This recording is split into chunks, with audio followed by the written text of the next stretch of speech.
Let's read this question. So this question says, in a new system of units, unit of mass is alpha kg and unit of length is beta meters and unit of time is gamma second. In this system 10 joules will be represented as, ठीक है। 10 joules को देखिए हम यहाँ पर कैसे represent करेंगे ये हमें बताना है। ऑलराइट, तो देखिए बच्चों इस क्वेश्चन का की कॉन्सेप्ट आप क्या लिख सकते हैं, the key concept of this question. आपको बच्चों देखिए क्या करना है, यूनिट्स को यहाँ पर आपका डिफरेंट कर लिया गया है, ठीक है।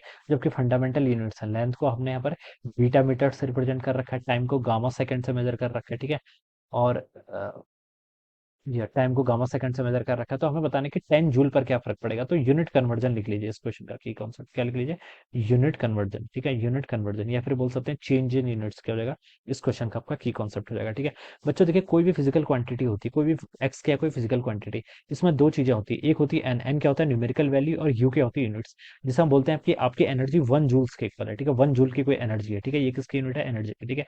1 आपका न्यूमेरिकल फैक्टर है, जूल क्या रिप्रेजेंट करता है आपका, जूल आपका क्या रिप्रेजेंट करता है, जूल आपकी यूनिट से रिप्रेजेंट करता है, ठीक है। एनर्जी देखिए क्या होती है, एनर्जी का आपका होता है, एनर्जी की डायमेंशन अगर मैं लिखूं, एनर्जी होता है आपका हाफ एम बी स्क्वायर, कोई भी एनर्जी ले लीजिए, ठीक है। मास यहाँ से एम हो जाएगा, वेलोसिटी की डायमेंशन क्या होती है, एल टी माइनस वन, इसका स्क्वायर करेंगे तो M L two T minus two, ये लिख सकता हूँ। This is a dimension of energy, ये क्या हो जाएगी आपकी डायमेंशन ऑफ एनर्जी हो जाएगी, ठीक है। अब बच्चों आपको एक यूनिट से दूसरे यूनिट में क्या करना है, आपको कन्वर्ट करना है। तो इसका मतलब फिजिकल क्वांटिटी तो सेम ही रहेगी, यानी कि एन यू की वैल्यू क्या होनी चाहिए आपकी, ऑलवेज कॉन्स्टेंट होनी चाहिए।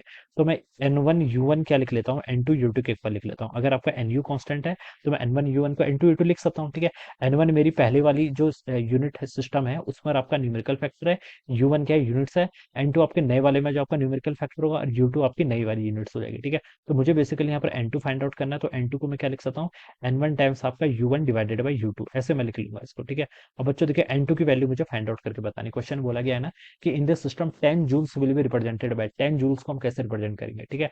तो देखिए पहले वाले सिस्टम में आपके पास क्या था, 10 जूल्स था, ठीक है। एन वन आपका 10 है और यूनिट यू वन क्या है आपका जूल्स है, तो एन वन को मैंने यहाँ पर 10 पुट कर दिया, ठीक है। अब यूनिट्स को आते हैं, ठीक है। पहले वाले सिस्टम में जूल यूनिट थी, जूल को हम कैसे लिख सकते हैं, M L two T minus two, ऐसे लिख सकते हैं, ठीक है। अब यहाँ पर देखिए आपने, आपको यहाँ पर किसके टर्म बताना है, आपको यहाँ पर केजी मीटर पर सेकंड के टर्म में बताना है ना। तो आप देखिए इसको सिंपली ऐसे लिख लीजिए, ये आपका 10 ऐसे ही रहेगा, ठीक है। मास, मास पहले क्या था, पहले अपने मास को किससे रिप्रेजेंट करते थे, मास को, यूनिट ऑफ मास क्या थी आपकी, केजी थी, अब कितनी होगी, अल्फा केजी, ठीक है। तो यू वन क्या है आपका, पहले वाला सिस्टम, पहले वाले सिस्टम में केजी था। यू टू क्या है आपका, नया वाला सिस्टम, नए वाले सिस्टम में मास को केजी से नहीं अल्फा केजी से रिप्रेजेंट कर रहा है, तो मैंने इसको यहाँ पर अल्फा केजी लिख लिया, ठीक है। इसकी पावर कितनी, 1 है, तो इसको सिंपली 1 लिख लिया।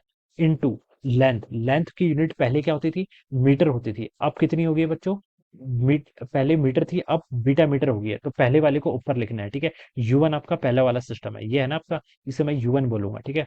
तो पहले किस थी आपकी, मीटर में थी, अब क्या होगी, मीटर को हमने मीटर नहीं बच्चों, बीटा मीटर लिखना है, तो ये लिख लिया, ठीक है। इसकी पावर, लेंथ की पावर कितनी, 2 है, तो 2 को आप यहाँ पे लेके आएंगे। अब नेक्स्ट क्या था, टाइम, टाइम देखिए आपका पहले क्या था, टाइम पहले आपका सेकंड था, अब क्या हो गया, गामा सेकंड, तो आप यहाँ पर क्या लिख लीजिए, सेकंड, और यहाँ पर कितना हो जाएगा आपका, गामा टाइम्स सेकंड, ठीक है। इस पूरे की पावर कितनी है आपकी, -2, ठीक है। तो ये आपका यहाँ से आ जाएगा। तो बच्चों देखो एन टू की वैल्यू कितनी हो जाएगी, आप देखिए यहाँ से बच्चों केजी से आपका केजी अंदर कैंसिल हो जाएगा, ठीक है। मीटर से बच्चों आपका मीटर अंदर कैंसिल, सेकंड से बच्चों सेकंड अंदर कैंसिल, तो ये क्या बच गया, 10, ठीक है। अल्फा आपका सिंपली ऐसे रहेगा, तो ये आपका 1/अल्फा, इसको ऐसे रहने दीजिए, इंटू 1/बीटा, तो ये हो जाएगा आपका 1/बीटा का स्क्वायर है, तो बीटा का स्क्वायर हो जाएगा। गामा पे क्या फर्क पड़ेगा, 1/गामा की पावर कितनी हो जाएगी यहाँ से, -2 के इक्वल हो जाएगी, ठीक है। तो इसको मैं लिख सकता हूँ 10 टाइम्स, गामा की पावर -2 है, ऊपर आ जाएगा ये, तो गामा की पावर 2 हो जाएगा, डिवाइडेड बाई अल्फा और बीटा आपका ऐसे रहेगा, तो ये कितना हो जाएगा आपका, अल्फा बीटा का स्क्वायर, ठीक है। या फिर मैं इसको ऐसे भी लिख सकता हूँ 10 टाइम्स, अल्फा को ऊपर लेके आ गया तो अल्फा की पावर -1, बीटा को ऊपर लेके आऊंगा तो बीटा की पावर -2, गामा की पावर तो सिंपली कितनी यहाँ पे 2 के इक्वल हो जाएगी, ठीक है। तो बच्चों ये इसका आंसर होना चाहिए, ये क्या होना चाहिए आपका, इसका आंसर। तो बच्चों देखिए ये कितना हो जाएगा आपका, 10 टाइम्स अल्फा -1, बीटा की पावर -2 और गामा की पावर 2। तो इसको बच्चों अगर मैं मैच करूँ तो देखिए 10 टाइम्स अल्फा की पावर -1, बीटा की पावर -2 और गामा की पावर +2।